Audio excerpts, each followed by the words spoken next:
और ये वो महंगाई की कहानी थी जो यूपीए शासनकाल के दौरान दोबारा दोहराई गई। एनडीए की सरकार आई और कोई कंज्यूमर प्राइस इंडेक्स भी बहुत अंतर नहीं था। कंज्यूमर मैंने बतलाया, फूड प्राइस इन्फ्लेशन आखिरी 2 वर्ष जो यूपीए के थे 12.2%, 11.3%।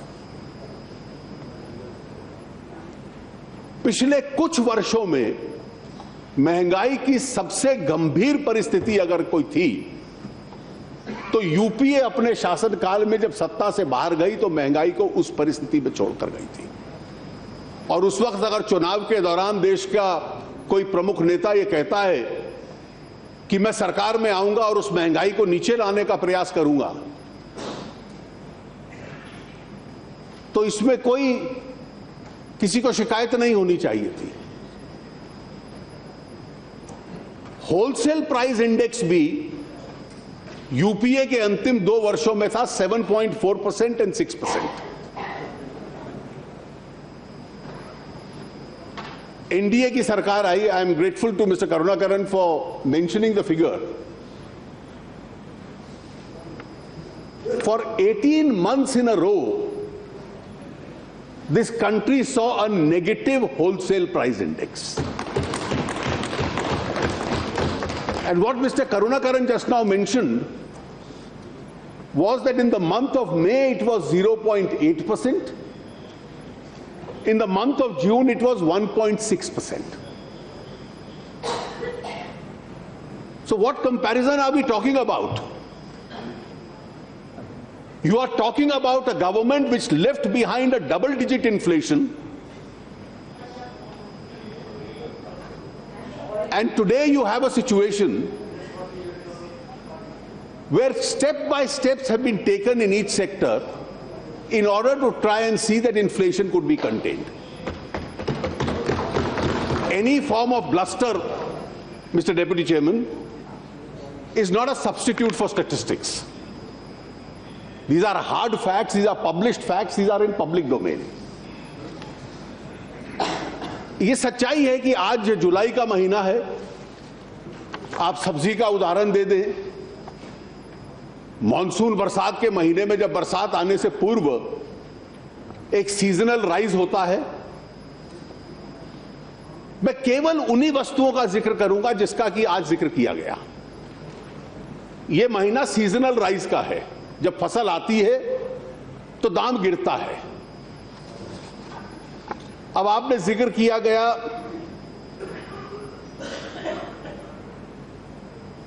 चीनी का जिक्र किया गया। जब हम सरकार में आए तो हमारी सबसे बड़ी समस्या आज से 3-4 महीने पहले तक थी। पासवान जी के पास जो लोग आते थे वो ये नहीं कहते थे कि चीनी का दाम बढ़ रहा है। किसान की जो लागत होती है वो जब तक 28-30 रुपए का दाम उसको न मिले तब तक वो अपना खर्चा पूरा नहीं कर सकता चीनी में। और चीनी का दाम महीनों तक 22-23 रुपए पर आ गया था। हमारी चिंता दूसरी थी कि चीनी का दाम उस दर पर आ गया कि किसान को उसकी रकम वापस नहीं मिल सकती थी, और रकम वापस न मिल पाना कि चीनी की मिलें बंद होने लग पड़ी। किसान की जो पैसा वापस करना था मिलों को गन्ने का, वो गन्ने को दे नहीं पा रहे थे। पासवान जी का विभाग एक के बाद एक योजनाएं ला रहा था कि किसी प्रकार से किसान तक उसका पैसा पहुंच पाए। और ये कई वस्तुओं की कीमतें होती हैं जो दुनिया के बाजार के साथ संबंध होता है। ब्राजील में चीनी का दाम 18 रुपए तक आ गया था, and that impacted world prices.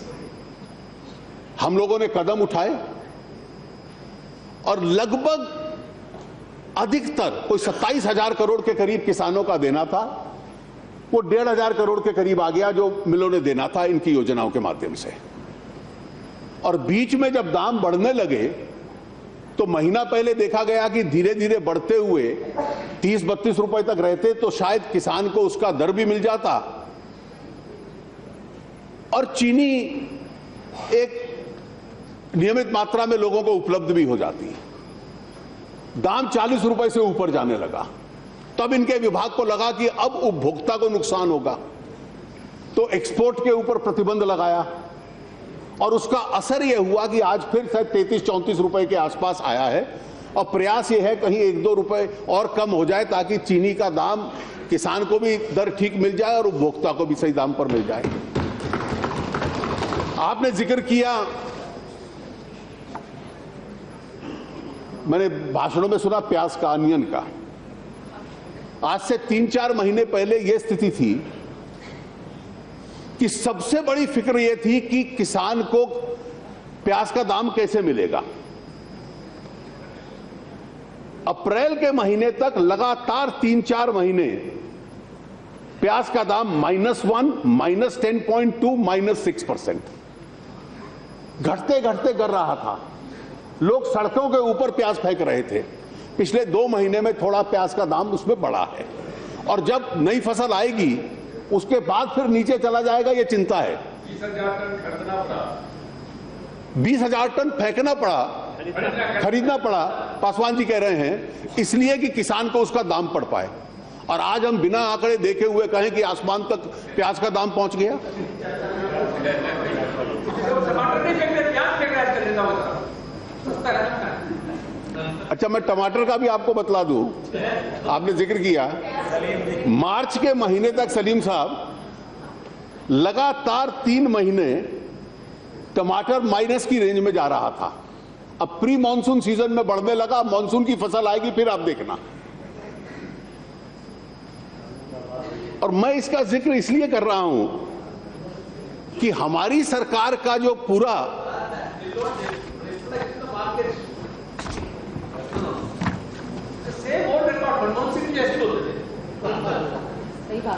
Well, I think everybody in this house seems to be claiming to be going to the market every day. Only one, sir. आज परिस्थिति क्या है? हम सलीम साहब इसका उदाहरण देख लें। जो चिंता का विषय है इस देश में, और मैं राहुल जी से भी इसका आग्रह करूंगा कि इसकी व्यापक चिंता पूरे देश की है, वो दालों की कीमत की है। और ये जो नई इकोनॉमिक इक्वेशन आपने दी कि अगर एमएसपी बढ़ता है तो दाल की कीमत कम हो जानी चाहिए, और कम नहीं हुई तो वो भ्रष्टाचार है। मुझे लगता है मैंने ये अर्थव्यवस्था की तर्क पहली बार सुना है। जो दाम होता है वो डिमांड और सप्लाई के बीच में आपसी रिश्ता होता है। Prices are determined on account of demand and supply. Pulses इस देश की प्रोटीन रिक्वायरमेंट का एक मेन सूत्र है। भारत में सबसे अधिक मात्रा में दालें पैदा होती हैं, और भारत में दुनिया में सबसे ज्यादा दाल कंज्यूम होती है, और विश्व के बाजार से भी सबसे ज्यादा दालें भारत खरीदता है। अब परिस्थिति यह है कि आप दाल का एमएसपी बढ़ा देंगे, लेकिन दाल की अगर पैदावार नहीं बढ़ेगी या बरसात नहीं हुई, और 2 साल एक बोझ रहा हमारी अर्थव्यवस्था के कि बरसात खराब थी, 12%, 14% कम थी। And this year the rain gods are hopefully as kind to us as they were during the UPA government. इस देश में 23 मिलियन टन की आज की तारीख में दाल की रिक्वायरमेंट है, 23 million ton, and this is the problem of the pulses economy. जो पैदावार हुई दाल की वो लगभग 17 मिलियन टन के करीब है। जो ये 6 मिलियन टन मिसमैच है वो दुनिया के बाजार से खरीदना पड़ता है। वो हम म्यांमार से खरीदते हैं, मोजाम्बिक से खरीदते हैं, तंजानिया से अब लेने की कोशिश कर रहे हैं। अभी लॉन्ग टर्म एमओयू मोजाम्बिक के साथ हुआ है। और पिछले 2 वर्षों में दुनिया के बाजार में भी दाल की उपलब्धि बहुत कम थी, और उस स्थिति को और गंभीर बनाया गया कि जो व्यापारी कई ऐसे थे जो दाल दुनिया से इंपोर्ट करते थे देश में, उन्होंने इसकी होर्डिंग शुरू कर दी। सरकार को कड़ी कार्रवाई करनी पड़ी, जिस कार्रवाई के बाद कई लोगों पर छापे मारे, दाल रिकवर हुई और उसके बाद थोड़ी सी दाम कम आने लगा। पिछले 2 वर्षों में हमने दाल की पैदावार बढ़ाने के लिए नीति का परिवर्तन किया कि अगर यह मिसमैच रहेगा कि इस देश में दाल की पैदावार 6 मिलियन टन कम रहेगी आवश्यकता से और दुनिया के बाजार में भी उपलब्ध नहीं होगी, तो दाल का कीमत बढ़ेगा। Prices is a demand supply issue, और इसलिए दाम उसका किसान को जो उपलब्ध कराना है बढ़ाया गया, बोनस की बात की गई। और इस साल जो अभी तक संकेत आ रहे हैं कि पहली बार जितना एकरेज दाल का हुआ है, शायद इस बार को फसल 20 मिलियन टन से ज्यादा हो जाए, और उसके संकेत अभी आ रहे हैं। पिछले 3 महीने में जितने भी इन्फ्लेशन के प्रोडक्ट वाइज डेटा आया है, हर महीने दाल के ऊपर, कीमत के ऊपर जो परिवर्तन आ रहा है कि नीचे की तरफ उसका direction, the curve is moving downwards. और जब यह पैदावार बाजार के अंदर आने वाली है तो इसका प्रत्यक्ष रूप से असर पड़ेगा। केवल यह कहना कि भाई आप तारीख बतला दीजिए, आपको नीति ऐसी बतलानी पड़ेगी कि जिस नीति के तहत किसान को प्रोत्साहित किया जाए दाल उगाने के लिए। उसके साथ साथ पासवान जी के विभाग ने यह निर्णय किया कि हम बफर स्टॉक को 20 मिलियन टन तक ले जाएंगे, 20 लाख टन तक ले जाएंगे। और 20 लाख टन के साथ साथ दुनिया में हमने लॉन्ग टर्म अरेंजमेंट्स अब मोजाम्बिक वगैरह के साथ किए हैं। और इसलिए ये दाल की जो समस्या है, 2 ऐसी चीजें हैं जो इस देश के अंदर कम पैदावार होती हैं, एक पल्सेस और एक एडिबल ऑयल्स। और इसलिए क्योंकि सेल्फ सफिशिएंसी नहीं है, तो हमें अपने किसान को भी प्रोत्साहित करना है उस सेल्फ सफिशिएंसी की तरफ बढ़ना, और उसमें डिमांड सप्लाई का मिसमैच समाप्त करना। ये वाले कदम अगर पिछले 10 साल में ले लिए गए होते तो शायद ये परिस्थिति ना आती।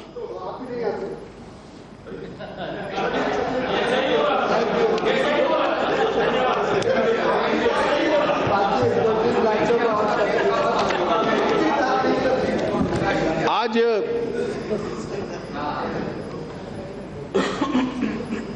कई जिक्र आए। करुणाकरण जी, आपने कहा कि you are imposing taxes. You come from Kerala, sir. At least we have not imposed taxes on food products.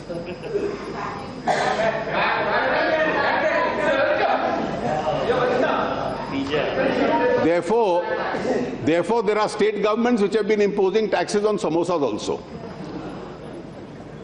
So before you start...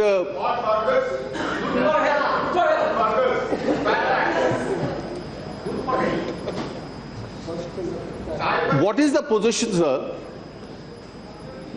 If we look at a reference has been made with regard to petroleum prices. Now it is true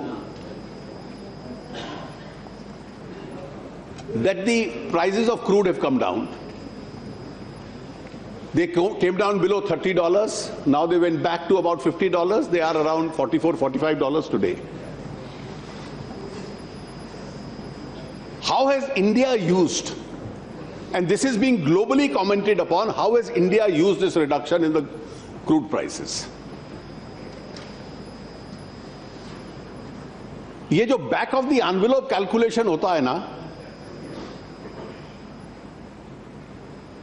ये अच्छी अर्थव्यवस्था की नीति बनेगा ये आवश्यक नहीं है। आज आप अर्थव्यवस्था की दृष्टि से वास्तविकता देखें तो किस परिस्थिति में हम थे कि पूरे विश्व ने हमारी अर्थव्यवस्था के संबंध में कहना शुरू कर दिया कि आपकी अर्थव्यवस्था और आपकी नीति बनाने की जो क्षमता है उसको लकवा मार चुका है, पॉलिसी पैरालिसिस। दुनिया के सबसे प्रतिष्ठित लोग, पत्रिकाएं ये कह रहे थे कि ब्रिक्स देशों में जो आई है, आई फॉर इंडिया, वो ब्रिक्स में से बाहर हो जाएगा। प्राइवेट क्षेत्र की जो इन्वेस्टमेंट कमजोर है, और उसकी कमजोरी के पीछे कारण बड़ा स्पष्ट है कि दुनिया में डिमांड की कमजोरी है, और इस देश के अंदर आपने कहा कि 52,000 करोड़ रुपए के कुछ माफी दे दी, मुझे समझ नहीं आया, आप मुझे बतलाएंगे तो मैं I stand educated on the subject. लेकिन परिस्थिति यह थी अर्थव्यवस्था की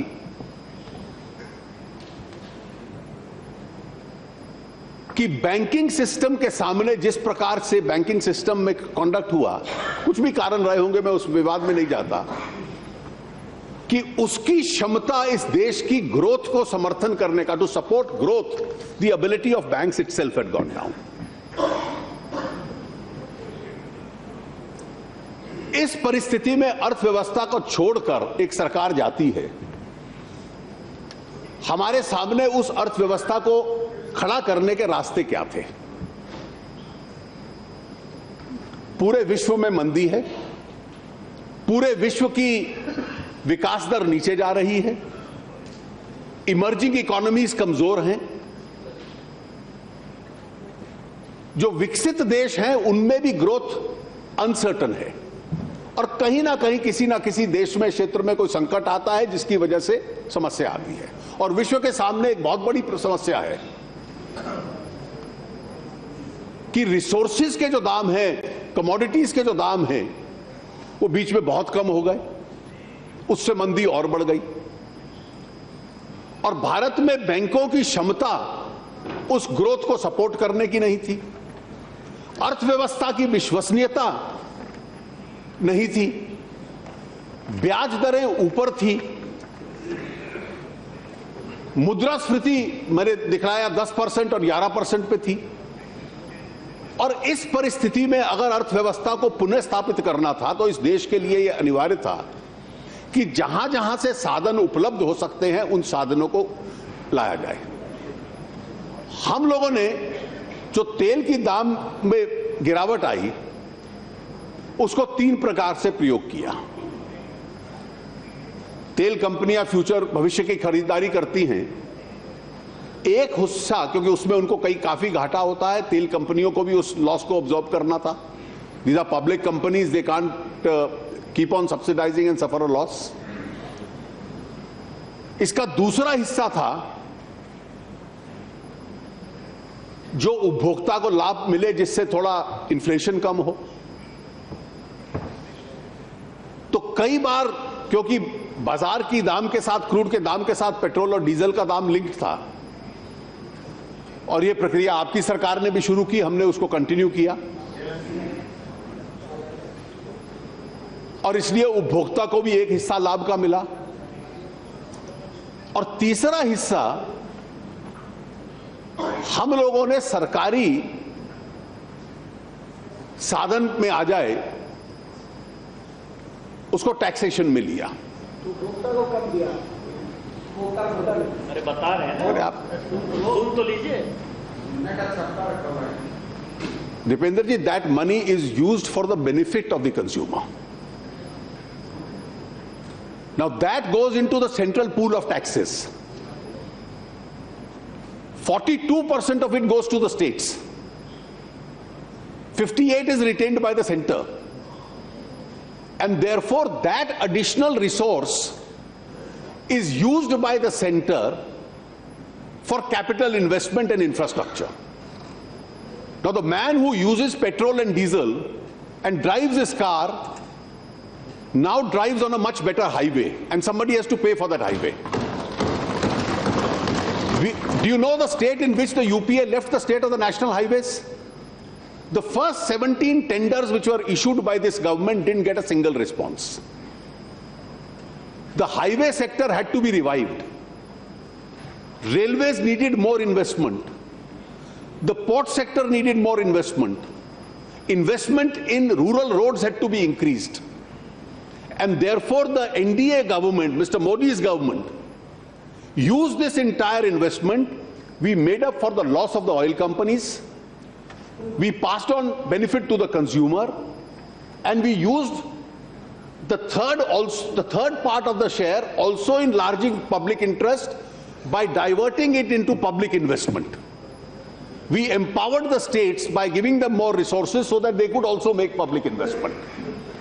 And if India today for 2 years in a row is the fastest growing economy in the world, it is thanks really to this public investment and to the FDI that has been coming into this country. तो इस देश में जो विदेशी मुद्रा आई, FDI आई और ये public investment हुई, ये उसी का असर है कि मंदी के दौर में भी हम लोग एक रिस्पेक्टेबल रेट पे, हमारी क्षमता इससे और ज्यादा है, हम इससे संतुष्ट नहीं हैं। So when the going is good, everybody in the world grows. But when the growing is challenging, then to become a fast-moving economy is the real challenge.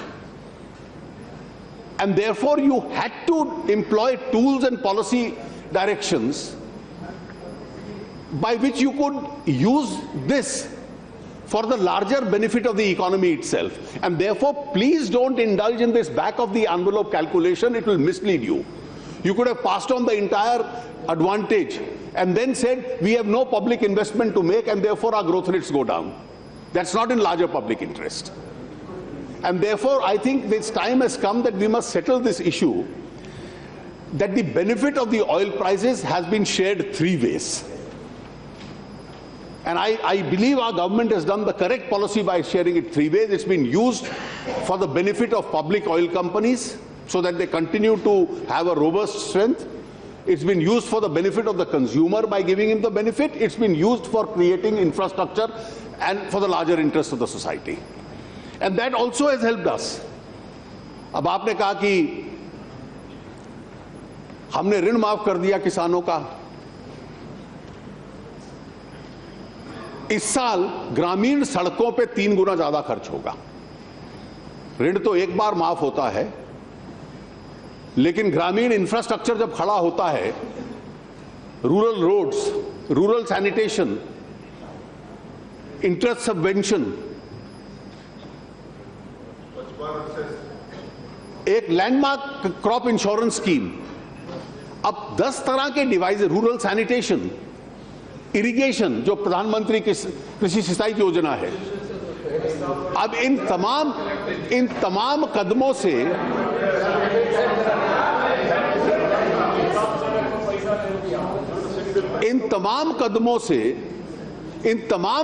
से लंबी यात्रा के लिए देश के किसान का हित हो पाए। तो इसलिए मैं आपसे केवल इतना अर्ज करूंगा कि एक बार यूपीए जमाने में क्या था और आज क्या है, इसकी तुलना कर लें।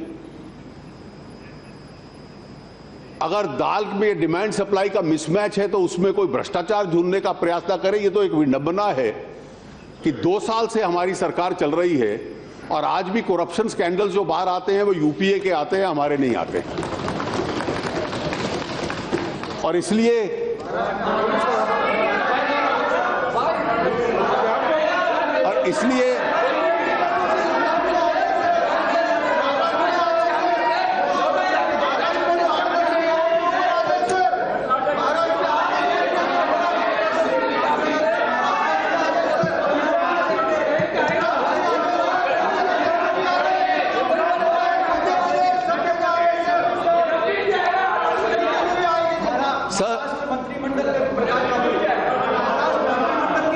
माननीय उपसभापति जी, मेरा इतना ही कहना है